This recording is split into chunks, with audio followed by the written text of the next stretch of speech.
pursuit of profit is just no longer enough.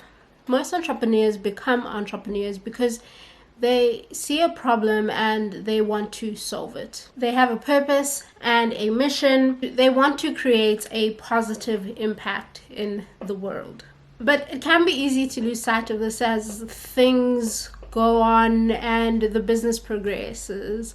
We hit challenges, we have to work long hours, there are demands from investors and customers and different stakeholders, and it gets easy to lose sight of why we started in the first place. But the thing about it is that purpose and profit are delicately intertwined, and purpose is integral to the success of your business.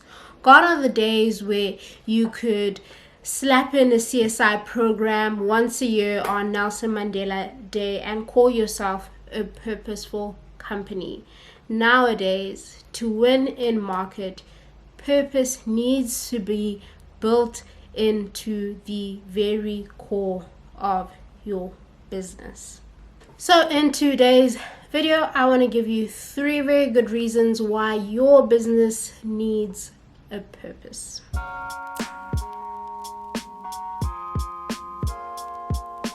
Number 1, it acts as a North Star or a guiding light.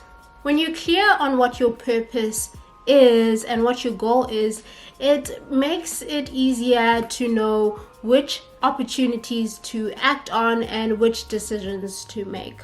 This comes into play when it comes to the type of people you go into businesses and collaborations you accept, the employees that you bring into your businesses, the kind of communication that you produce for your business. When you're clear on what the purpose of your business is, what the goal, what mission, what problem you're trying to solve as a business, it becomes easy to make decisions that pertain to your business. I'll give you an example. A few months ago, I needed to make a decision about the payment gateway that we use on iZulu. I wasn't happy with the one that we were using before, and I wanted to make a switch, and there were a few options that were available to me. I looked at a few, and there were 2 that I was happy with, that for me were sort of on par with each other. So I was just trying to do a bit of digging to sort of find what would differentiate the 2 of these platforms, because the pricing was kind of similar, the offering was kind of the same, and both ways would have been good, I believed. And then one day it kind of dawned to me that the one offering was a American-based company that had now opened a branch in South Africa, opened a business unit in South Africa,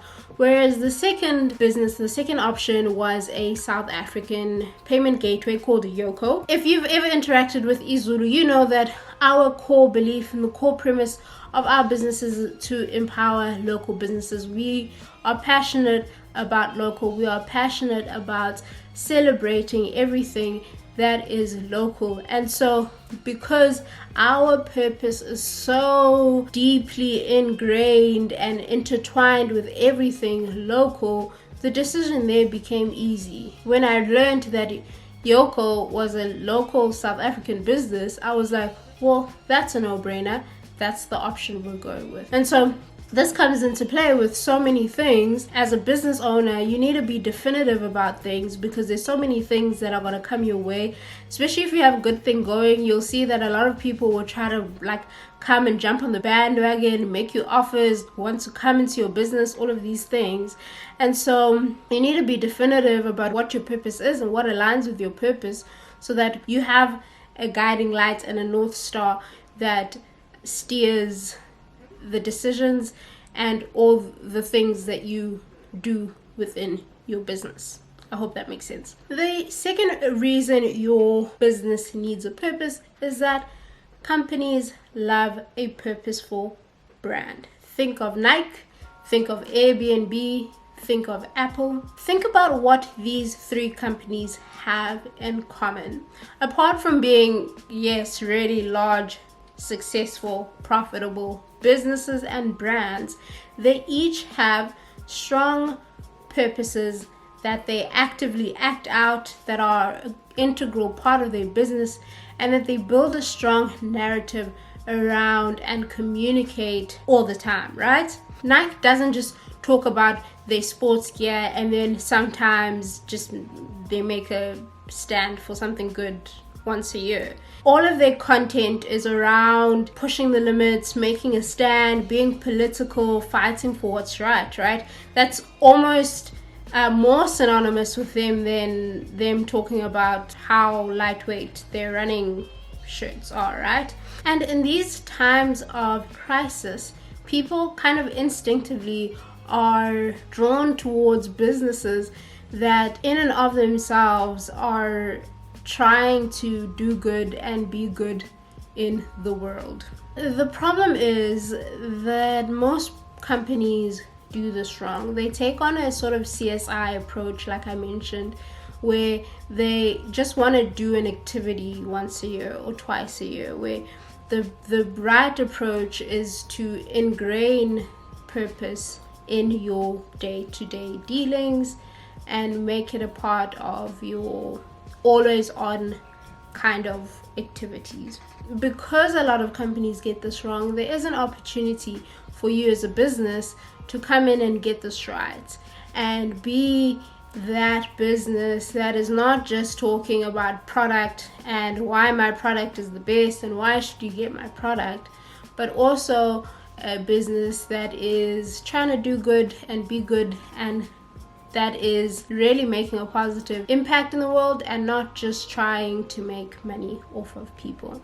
In these times, people need that, and customers see it. Customers see it when it's done in a way that is authentic, in a way that is real, and in a way that is truly impactful. And the third and final reason is that the world needs it. The world is getting richer, yet inequality across the world is on the rise.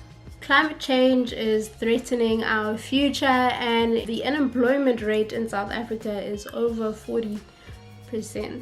It's tough out there, and the bottom line is that the world needs people like you and me, businesses and individuals that are willing to stand up and do what is right. Part of why we are, without getting political, part of why we have some of these problems and challenges is that people who are in positions of influence and privilege have chosen to look away. And so as entrepreneurs and small business owners, if you didn't know, small business accounts for a really large portion of the economy in South Africa. It accounts for a substantial portion of the jobs in South Africa, and so we can make a difference. We can move the scale, and I think the onus is on us to do the right thing, because the world needs it and because it's the right thing to do. And so while there is a strong business case that shows that purpose and profit are linked, people love purposeful companies. People support companies that support the world. And so if you're worried that investing in purpose will be a waste, believe me, it will not. You'll be doing good and you'll be making money, and so why the hell not, right? It's a no-brainer. That's what I think. Let me know what you think in the comments below. What do you think about purpose? If you have a business, what is your business's purpose? If you don't have a business, tell me what is your personal purpose? How are you making an impact? How are you using up your years in life to do good and be good? Or give me an example of a purposeful company that you love and support, that you connect with, or tell me anything really. Comments are yours. Okay, alright, cool. Thank you so much for watching. I'll see you in the next one. Keep well.